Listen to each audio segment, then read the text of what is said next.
Hi, everyone. Welcome to the second presentation in the Latin American and the Caribbean Competency Virtual Series. Manuel will be talking about international development. Thank you for joining us, and thank you, Manuel. All yours. Great. Thank you, Alex.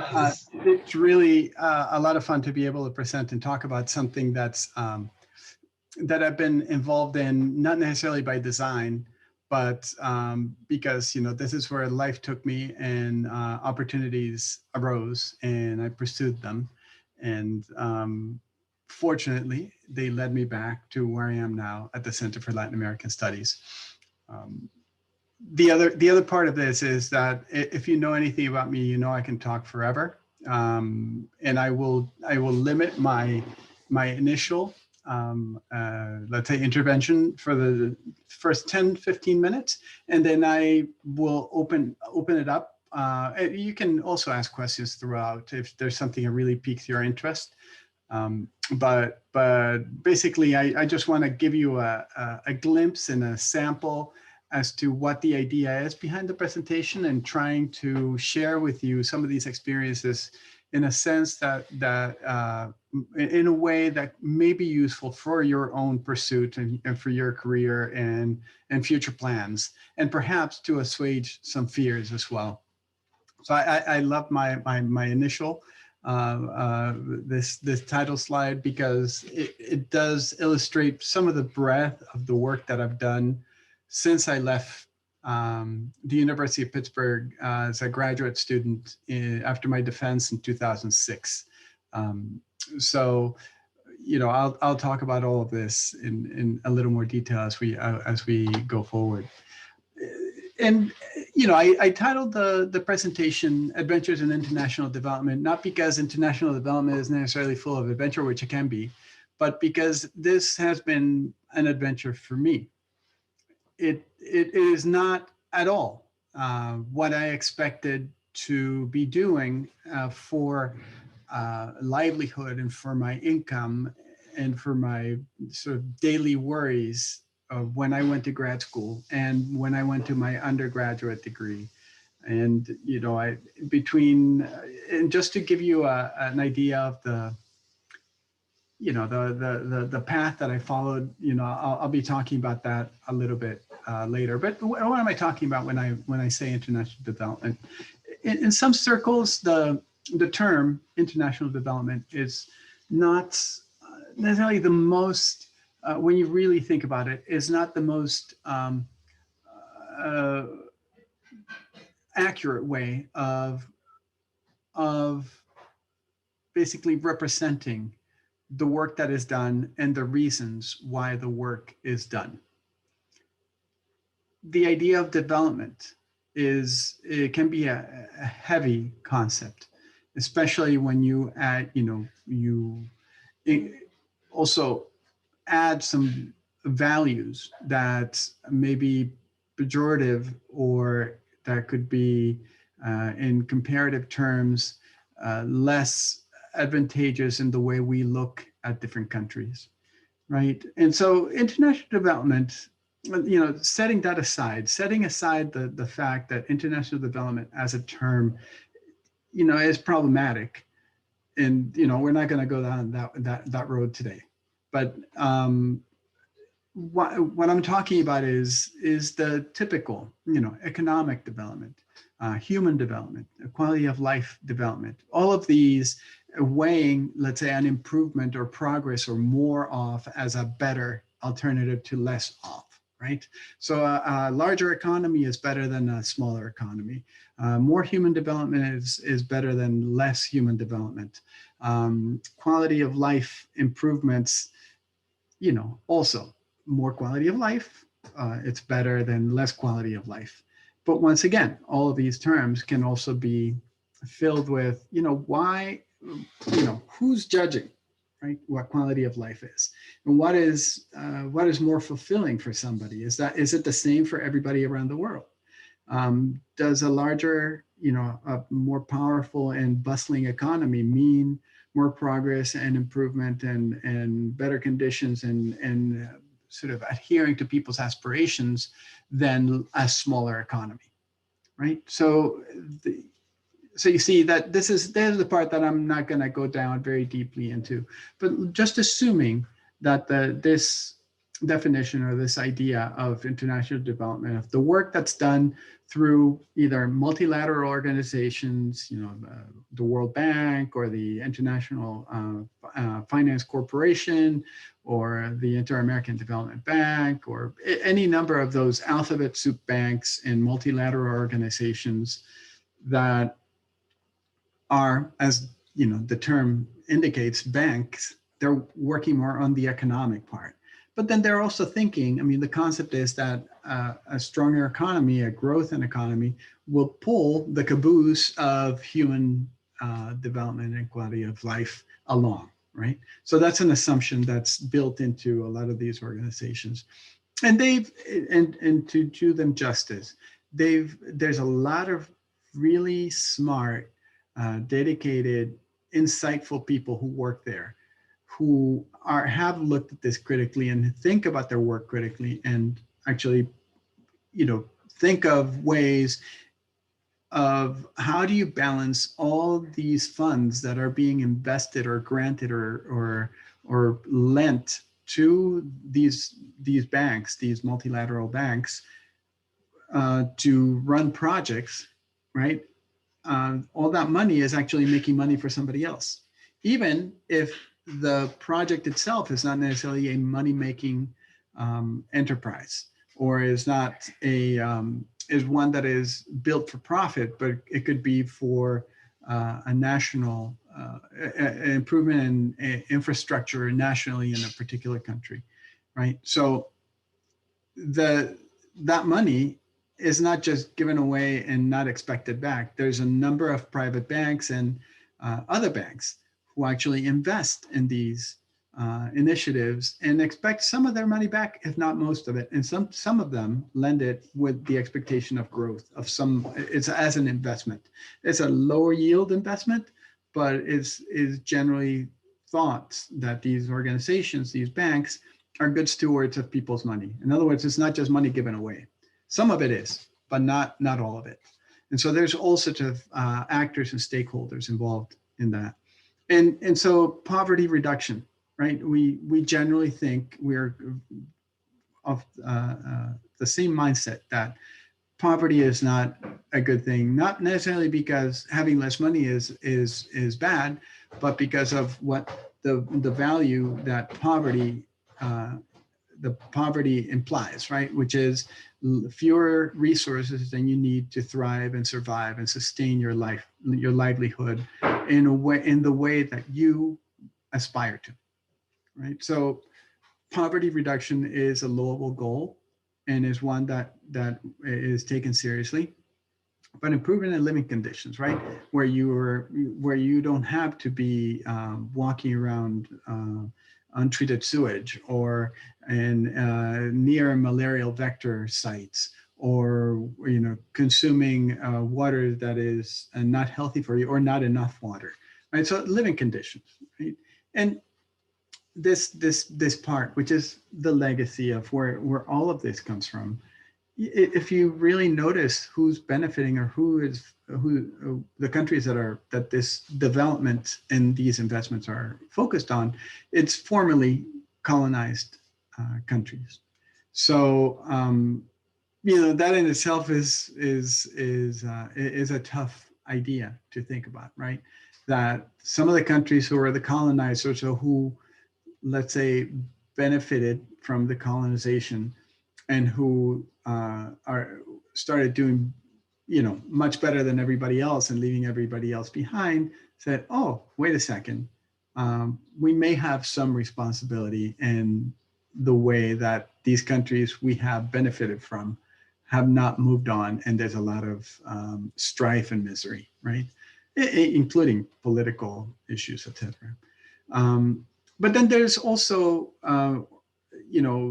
branches of the U.S. government, such as USAID, that work with government contractors, and I named a few in there, to do development work. And USAID basically goes country to country, that the countries that they have productive or diplomatic relationships with.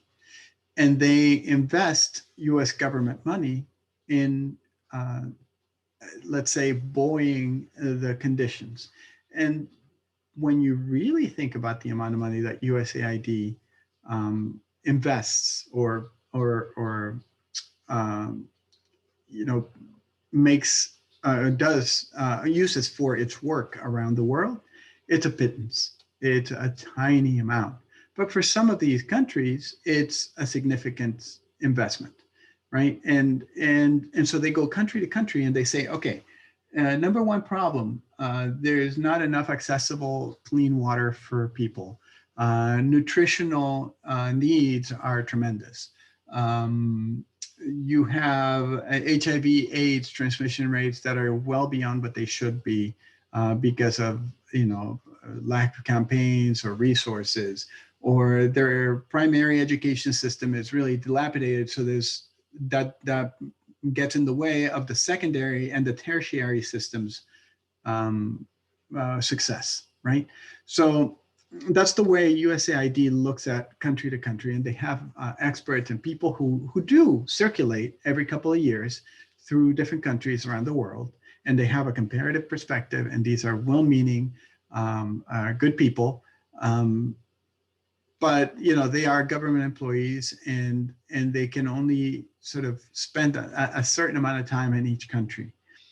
And so they rely on consultants who might have a longer stay in the countries, or who have a bunch of experts on the country that provide reliable information and indicators for USAID to make its decisions and how they allocate their budgets.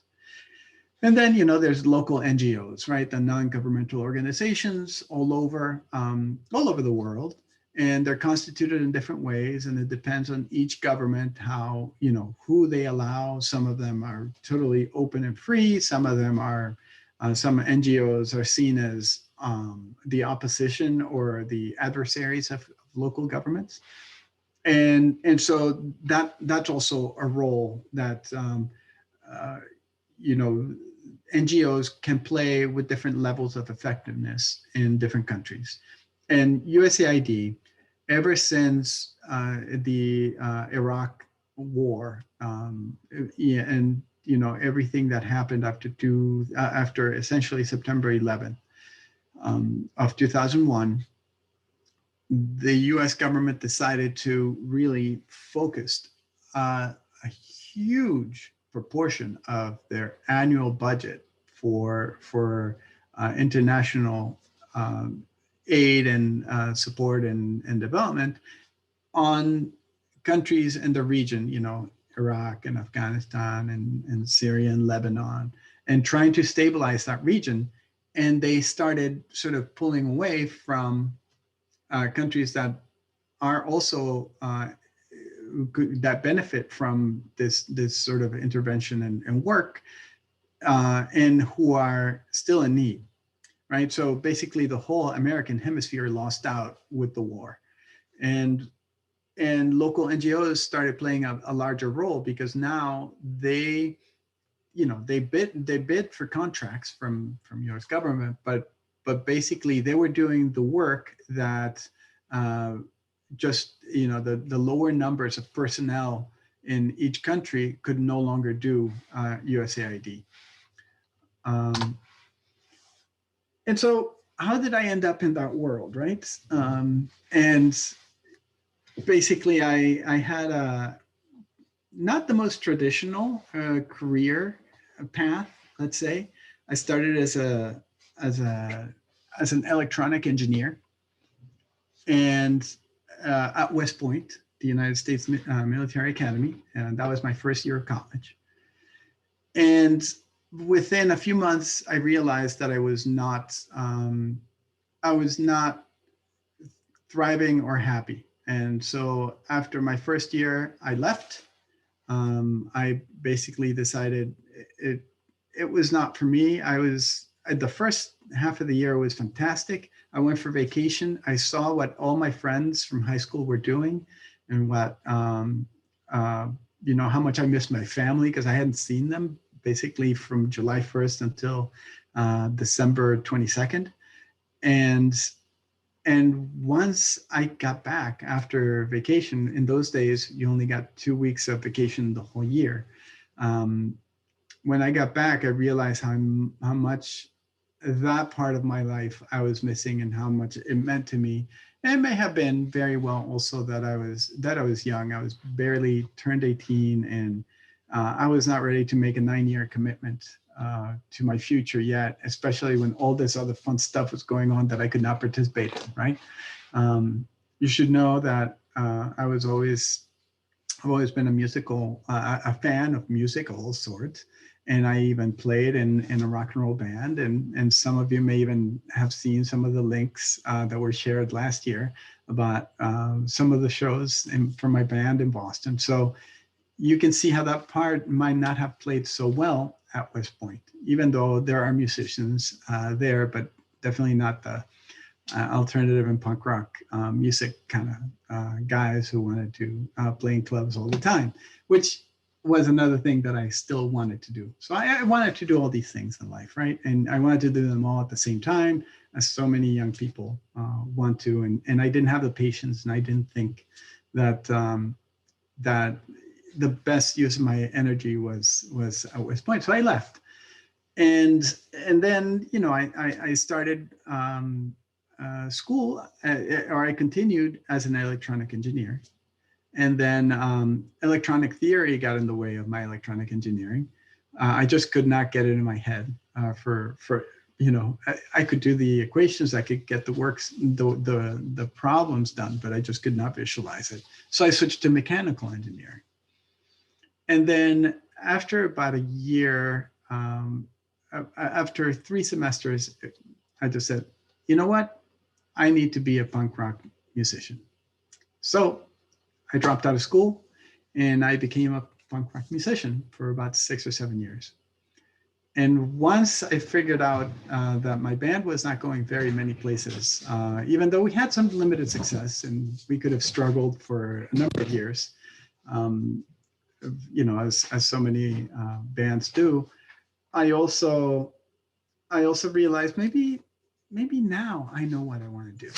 You know, I was older. I had a number of different experiences already by then, and so, you know, I had waited plenty of tables. I had been doctor's assistant, and then I started working at the Museum of Science in Boston because I always have loved science, right?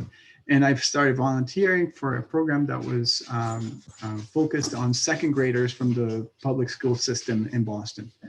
And that was just tremendously rewarding work. And so that started guiding my approach. And I thought, okay, what I want to do is I want to be a teacher. And then, you know, it just, I like the informal education part of the museums, and not so much the formal classroom day after day lesson plans and that sort of progress sort of involvement. So I thought, okay, so I'll become an informal educator, but you need to go through the School of Education. And as you know, because I had a wide open agenda, I didn't have really any plans. I was just taking classes because I like learning. I've always liked learning. And I always, even in my punk rock days, I would take an American literature class at the local community college, or, you know, whatever struck my fancy, I would take a class and I would learn about it. And I loved the anthropological perspective on education. So I started going into the anthropology field as a whole. And then I thought, you know, this archaeology and paleoanthropology thing is fantastic. So at that point, what I chose to do was go to field school in Kenya through my university. And I thought, well, I'm going to be a paleoanthropologist. But, you know, Kenya is kind of far. My family is, my heritage is Nicaraguan. And my family at that time lived in Miami. And there was, you know, Kenya to Miami is not a short trip. And it didn't, although being out in the wilderness and in these very barren and beautiful, desolate places where you do paleoanthropological work in northern Kenya and Ethiopia, is amazing. There's no substitute for, being close to people you care and love. So I thought, okay, let's try and find something that's a little closer to my family and to my friends. And that's where I came up with the idea, okay, archaeology as an anthropological pursuit, which is in the US, it's how archaeology is, the archaeological tradition is within the field of anthropology. So that seemed to fit pretty nicely. And once I figured that out, I was going full steam ahead. I graduated with high honors. I got a Fulbright to do research in Nicaragua as a just graduating from undergrad. And then I thought, okay, when I'm there, I'm going to figure out what school I'm going to go to graduate school in, and where that's going to be. And that's how Pittsburgh came into the horizon, because I had read enough and I had figured out enough to understand that one of the people that whose thought process, whose research, and whose approach to archaeology I most adhere to, Dick Drennan, who is retiring this year. He's a luminary, and I wanted to work with him. And I also applied to other schools, but the Heinz Fellowship at Pitt is fantastic, right? And so I said, that's where I'm going to go. And I had been to Pittsburgh before as a rock and roller. I had visited Pittsburgh, so I knew what it was like. I had eaten at the O, which you may or may not have eaten at yourself, depending on when you came to Pittsburgh. But I had some familiarity with the city, and we always ended up in Bethany College, which is not far from here. They loved us over there, so they would pay us all this money to go and play there, and they would treat us like rock stars, which was pretty amazing for an independent rock band. And so I knew about Pittsburgh, right, in the area, and that's where I ended up, and I fell in love with the city. About a year later, I married my wife, and she's Nicaraguan. I met her when I was doing my Fulbright research in Nicaragua, came here. We had our oldest son here in Pittsburgh, and we lived about a half a block from where this house, where I'm sitting in, is at. In those days, we lived about a half a block away. So in 2019, when I came back, it was a homecoming of in many, many ways, right? So the aspiration was to become a Nicaraguan archaeology specialist, and there's not that many of us, right? And essentially none at the PhD level at the time that I went to grad school, right? So now there's one other, but essentially, I was going to be the first, and I had put this proposal together to be a municipal archaeologist, and the municipality of Managua, the capital city, accepted it. They said, yes, we'll take you in. And so we made the plans. My wife left with our young kid, and I showed up in December after my defense. And when I went to the municipality, they said, what municipal archaeologist? What job? Who did you talk to? So that kind of changed my plans a little bit, because suddenly here I was in Nicaragua without a job, with a wife and kid. Yes, we have family there, and it's a country that we know and love. But it was a wake up, right? Just assuming that everything is going like gangbusters because I knew what I wanted to do. It didn't mean that that's how life was going to allow me to go. So now, if you remember about the education inclination and the ed school aspirations, one of the things that opened up through a friend was a consultancy working with on a rural education project. So needless to say, this was facilitated by my wife, who at that point had already a master's in education as well. So ended up working in there. I was fortunate to meet some people. My wife is always connected and doing really neat work, and she was able to then sort of connect me to somebody else who offered me, or or told me to apply to this job as country program manager for a strategic alliances project in Nicaragua. And that's, I got the job. And I got the job, I think, primarily because I spoke English and wrote English well, as well Spanish. I wrote and spoke. I knew the country. I was not afraid of it. I had a PhD.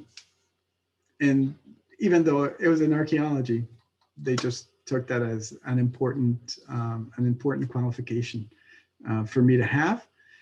And I got the job, which is amazing. So what was Strategic Alliances is it was a public-private partnerships project. In essence, remember when I told you about all this money disappearing from the hemisphere because of the Iraq conflict? Well, one of the things that happened was this strategy of USAID using the depleted funds that they had and saying to the private sector, hey, private sector, in your country, you would benefit from doing this, this, and this. We will provide the technical perspective and the basically the know-how in the work that should be done, and we'll supervise, we'll monitor, and we'll give you results and reports, and it'll be up to technical standards, and you just give us the money. And it doesn't sound like an amazing proposition, perhaps, but a lot of private sector partners also thought in similar ways, and they were able to also raise their profile, right?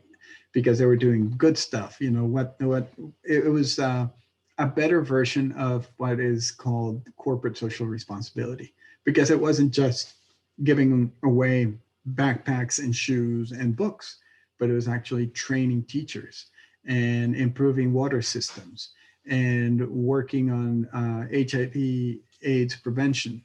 And so it was really neat. And it was, in relative terms, there was a modest investment, which we were able to leverage to the tune of basically 5 to 1. So for every dollar that USAID put in, we were able to get the private sector to invest 5. So we had $6 for a project that USAID would have only had 1. So it was a win-win situation, and we were quite successful in Nicaragua. But the situation in Nicaragua politically was decaying rapidly.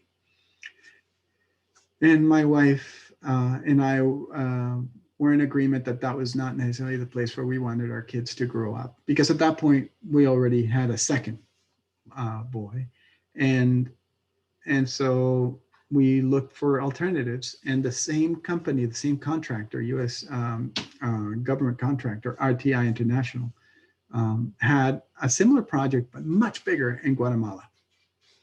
And when I went to Guatemala, I was no longer the country program manager, but basically, because instead of having 3 or 4 people like we did in Nicaragua for this whole project of leveraging money, we had 22, right? So now I was a cog in a much larger machine that was expected to get $75 million in total investment, rather than what we got, which was about 10, right?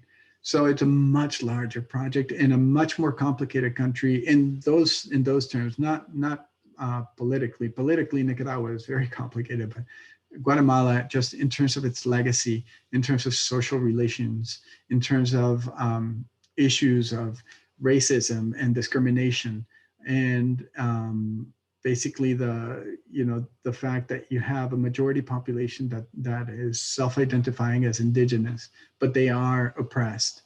it's a very complex place to work, and it's a beautiful place. What a paradise. But that's where I ended up in Guatemala, and needless to say, I learned a heck of a lot living there, and we had all sorts of amazing privilege of living in a country as if we were from there, and I got to see so many parts of it because my job was to monitor and evaluate the programs that we were funding with the private sector.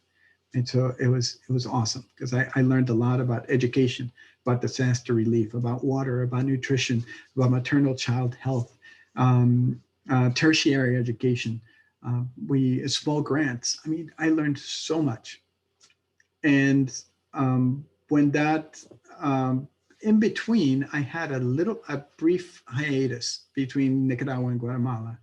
And I thought, well, maybe I don't want to go to Guatemala because it's so dangerous. And I got this job for about a month and a half at this NGO called Whole Child International, which is focused on orphanages and orphans.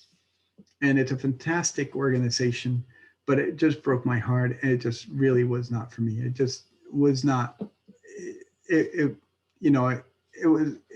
just was too hard. An NGO to be involved in, and then the people from RTI just enticed me, and they said, "Yeah, come to Guatemala. It'll be okay." And it was okay. It was great. But then money issues with USAID, they changed budgets, and I had to leave Guatemala. Because I was one of the more expensive people there. So I went back to Nicaragua, we regrouped. I taught at a local university, fantastic program, started a master's program in Latin American studies over there in the brief time that I was there. And then I got called up by this company called ERM, which was in charge of doing the environmental and social impact assessment for the Nicaragua Canal, which is a project that I could talk all day about, but controversial, humongous, and very important in Nicaraguan history, especially recent history. And that's who I worked with. I moved to DC in 2014. I worked with them. But then that project wasn't going very many places. And I started working as a senior social consultant for RINA, an Italian company doing similar things, but in different ways. And so I was able with them to go all over the continent. It was fantastic because we did work in Virginia, we did work in Maryland, in North Carolina, but most of our work was in Mexico. We have projects in Guatemala, in El Salvador, in Honduras, in Panama. We even had one of my first projects was in Nicaragua solar farm. I worked in Colombia. I worked in Brazil. I worked in Guyana, Uruguay, Argentina, Paraguay. I mean, it was just such a tremendous breadth of experience. And I got to travel. And, it's awesome for you all that are much younger than I, very good chance that you're all much younger than I. It's awesome. But for somebody who, remember what I told you about Kenya and being far from family, well, now that I have kids and I have a wife that I get along with and I love, I don't like being away from them. And so being away on average a week every month, just sort of got into the routines and just got into the rhythm of a family. I wanted to live, I wanted to be closer to home. So I started looking around for jobs that would keep me closer to home. And lo and behold, this job at Pitt opened up. And so I am here. I was fortunate enough to get it. And I am fortunate enough to meet up with friends from way before, from when I was a graduate student, people like Luis and Luz, whom I knew before I ever left Pitt. So it's a reconnection of sorts. And here I am now, right? Basically ready for your questions. And I'm hoping that after me talking all this time, that you have either comments or questions, so I don't talk anymore. not on my own.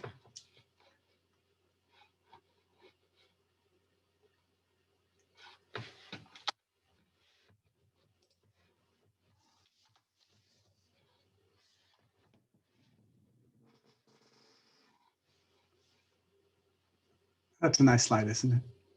I like that for our...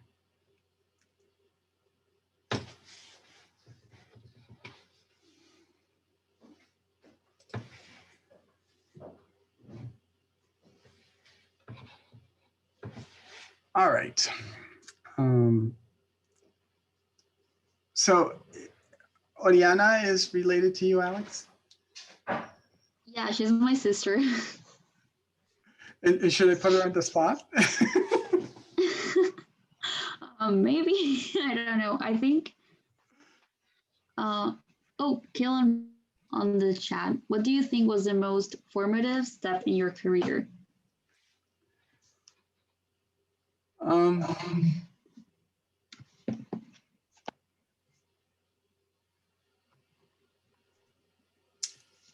It's hard, you know, when you've lived, you know, through all this, right? And it's not been necessarily a straight line, right? It's not been. This is not. I mean, I'm closer now, but it's not what I went to grad school for, right?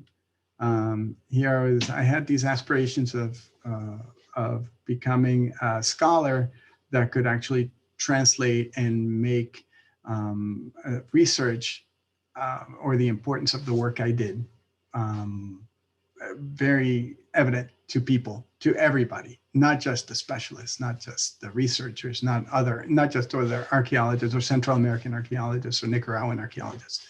Basically, I just wanted to translate, right? Science and scientific approaches to, and you know, I think every step along the way, especially all the tough ones, you know, the bad surprises, the work, you kind of had to adapt to survive, and in some ways that hiatus in college, you know, between dropping out, becoming a musician, and coming back, I think that is what allowed me to think of myself in so many different ways, right? Because I learned to see that just because I was in, you know, rock and roll musician didn't mean that I couldn't pursue things that I intellectually found attractive, right? And that it allowed me to see myself as not just one thing, but just in many. And so perhaps, you know, that time away from formal schooling, from, you know, sort of being on the go and always, you know, striving for the best grades, and then going, graduated from high school, and 11 days later being at West Point on July 1st. And then just in every summer, you know, between 10th and 11th, and between 11th and 12th, I was taking classes at the local college as well, right, to get ahead on my high school. So it was like this constant drive towards college and being in the best possible stance, and then suddenly accepting, all right, this is not what I need in my life, you know, and then just dropping out and saying, this is what I'm enjoying. And then eventually coming up to this idea that there's another value in how you connect with what's meaningful to you. And that is why I think I didn't end up, you know, finding some less than exciting job in the field of archaeology and struggling with being disillusioned with that part, but actually finding joy in all the work that I can do, right? And also, because of this checkered past, being able to adapt and say, all right, this is what I'm going to do, and let's see what I can get out of it. I think that may have been the you know, that in itself, without having any purpose, or any, without expecting it to happen that way, right? That was the platform upon which I was unafraid to take anything on after that. So finishing college and then applying for Fulbright and getting the Fulbright and then figuring out, okay, so now what do I do? I have this, I'm supposed to do a Fulbright. What am I, how do you do this? And then doing that and then working with the museum. And then my work with the museum over there in Nicaragua, then doing a lot of volunteer work and sort of reforming and reorganizing the internals. Because remember, I had been working at a museum of science in Boston. So that gave me insight as to how a museum could work. And I made it happen like that in Nicaragua. And people were just thirsty for that. So they accepted it. And then as a volunteer, and then I was named director of the National Museum, which was totally unexpected because at that age, directors are not that age, right? That I was.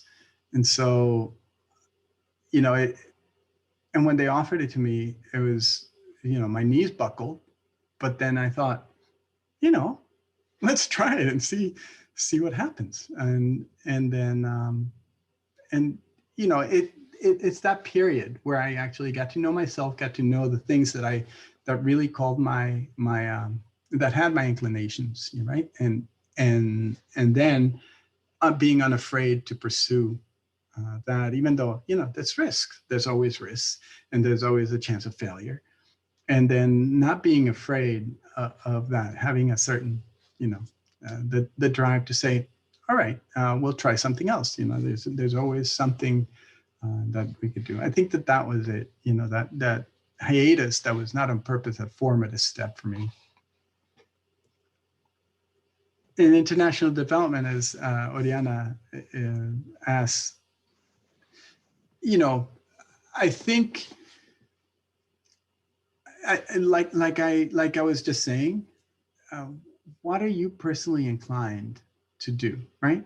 Do you like dealing with people? Do you not like dealing with people? Do you want, to be thinking more about environmental issues? Do you want to think about health and safety issues?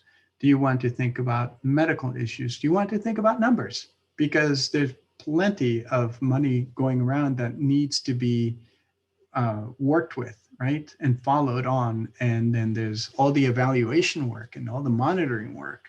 And so in international development, you really, just about any specialty, if you want to pursue it, you can pursue it within that field and actually contribute to this, to what, for the most part, is really good work with well-meaning people, right? Some of it is, some of the work is not well thought out. Some of it is maybe more tied to political goals from whether the banks or the investing or the investment banks or the countries that are pursuing the projects. But in general, the people you'll find in there are awesome. Lots of really smart, insightful and caring people. So if whatever it is that you like, if you like language, boy, are there ever any number of opportunities. So, because I've always been focused on people without really knowing. I mean, that's why anthropology works so well for me, because I've always thought mostly about the people. It made me sort of naturally a social consultant, what they call a social consultant. So I looked at communities and community dynamics and internal politics, and I looked at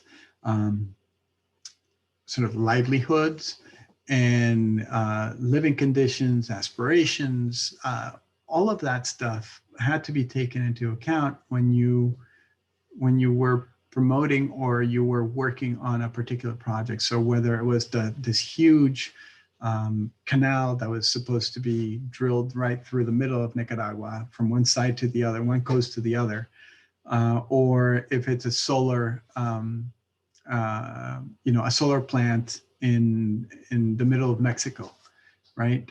you're always dealing with people around it, and every project has an impact. And not all impacts are good, right? And some of those impacts that are not so good can have, even when they're not noticed by the surrounding communities or the larger population, those impacts need to be mitigated, need to be assessed, right? But also mitigated. And if you aren't looking insightfully at how the dynamics work, then you're not going to be able to leverage a company who wants to create a solar plant to invest or to increase the budget for the solar plant to take into account these social dynamics around it. And then over time, that also creates problems in terms of sustainability, because if the population around your project is not really keen on you being there, it's going to have repercussions over time. So, you know, for me, like I said, the social side of things, but boy, are there ever any number of people on environmental aspects? Are there ever any number of people working on the numbers, working on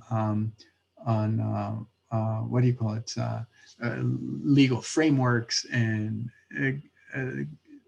negotiations with government institutions? I mean, there's a space for everybody in international development for sure. So just, you know, try and evaluate what you're most inclined to do. And then Nicole, I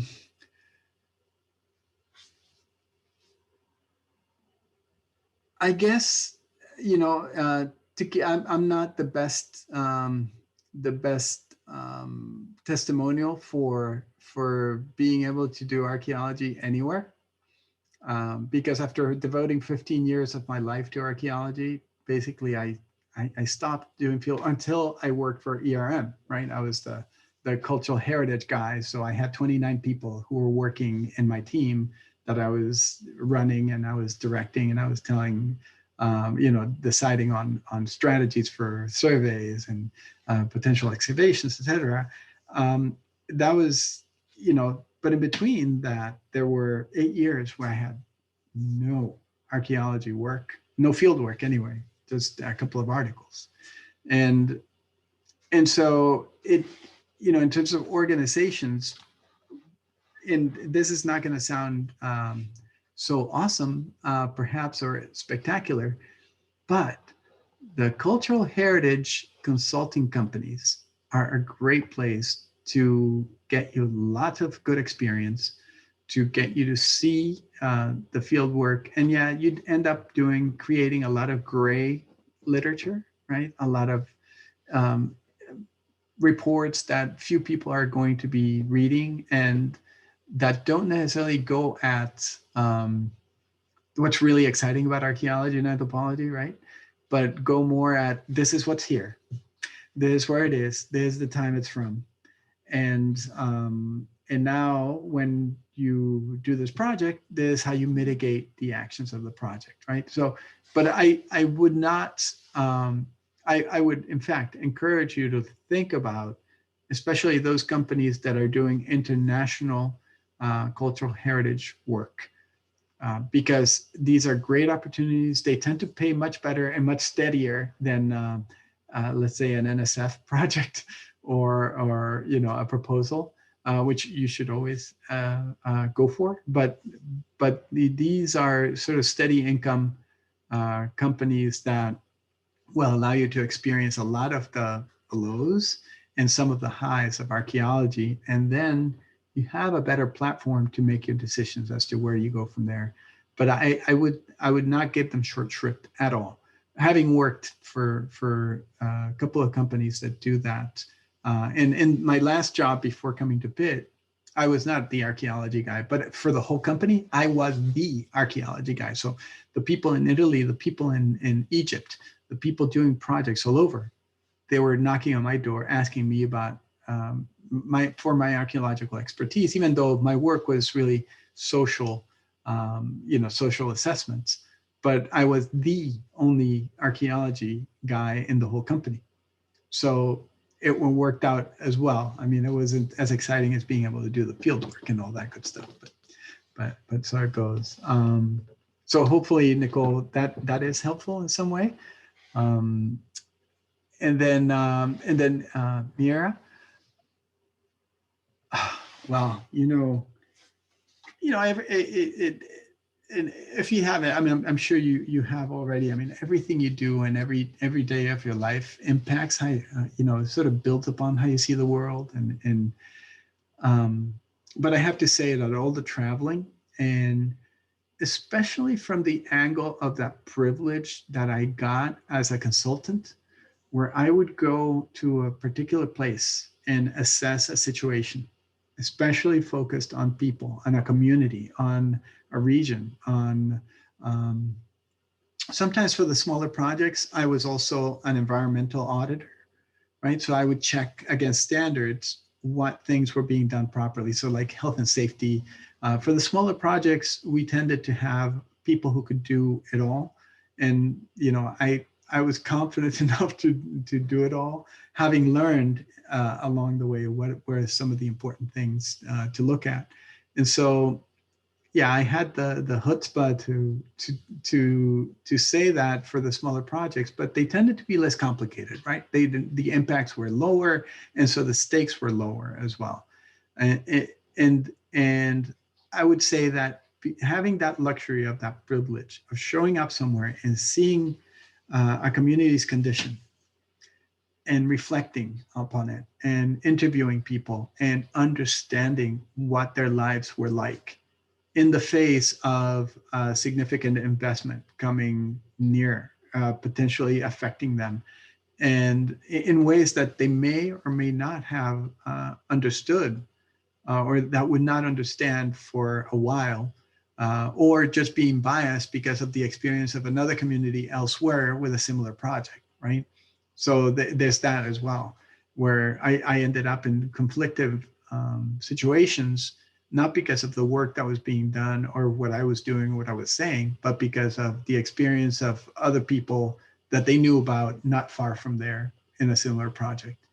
And I think that is definitely the that's the part that has impacted me, because you get people sometimes, if you're fortunate, and even when they don't know you, and sometimes they trust you enough to share some very intimate aspects of their lives, or aspects, or show their vulnerabilities, and understanding how much better you have it when your life is not going to be affected in that way by a particular project, or you're not as vulnerable in the situation that you are. I mean, we all have vulnerabilities, right? Wherever we live. It's not that we don't, but just being able to sort of empathize and identify with people is a really it has been for me a very powerful a very powerful force in my life, whether it was the second graders who were seeing the Museum of Science for the first time, and just seeing that wonder and those eyes light up, and visiting their classrooms, or it's the relatives of somebody who was killed in a project because of negligence on the part of the project promoter that we were working for, in fact. That sort of thing does tend to shape and prioritize, right? And that's why I think over time I said, I want to be closer to my family all the time. And they're not necessarily thrilled, because they're, they're not so far. We're spending all this time together, and like any family, there's friction, and we have two teenagers basically in the house now, and it's not always easy and smooth, and let's say Cinderella like.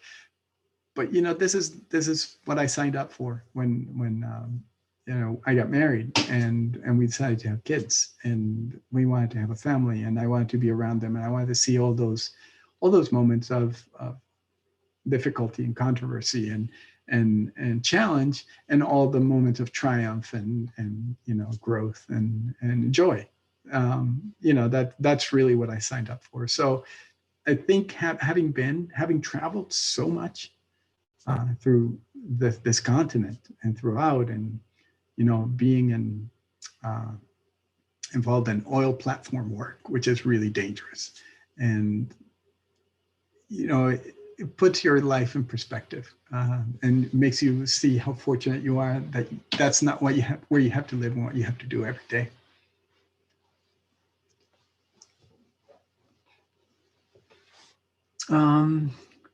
So let's see, Isabel. Um, um, I think a big impact. I'm not sure in terms of magnitude. I think, I think it's not really all about money. Money helps for sure in terms of development economics. But ultimately, and it sounds trite. There's this aspect of self-sustainability, right? Of a country being able to manage its own affairs competently, and being able to do it autonomously, and having enough leeway and all those great, being able to enforce the Charter of Human Rights, the Human Rights Declaration. I think that is essential, and I'm not sure that money is the only solution there. I think that there are a lot of other internal development aspects that go into that, and sort of like I started. Um, I think education is essential, and if you can invest effectively in education over time, the amount will seem of a much lower magnitude than a mega project, or a new refinery, or because I also worked in city settings. So I worked with banks, and they were financing like supermarkets, and loans through third banks, and doing audits of that nature. I think that the local development economics, of course, you need a basic, level of subsistence and well-being before you can aspire for education to really take its place. But that can make a much bigger change over a generation than any amount of money that goes to one thing. And if countries are smart and they get the monies that they get from these mega projects or these larger infrastructure projects, if they are able to invest this improved income in education over 10, 15 years, you see a transformed country. And there's basically no exceptions to that. If they invest in education, it doesn't happen overnight, and it doesn't happen trouble-free. But if they're able to maintain their system of government, and they're able to maintain a certain level of quality in their education, everything happens for good. So I think that's more important, really, than sort of the economic. So if the World Bank, every cent that it invests in education, I think has much more impact than a cent invested in a new road, so to speak.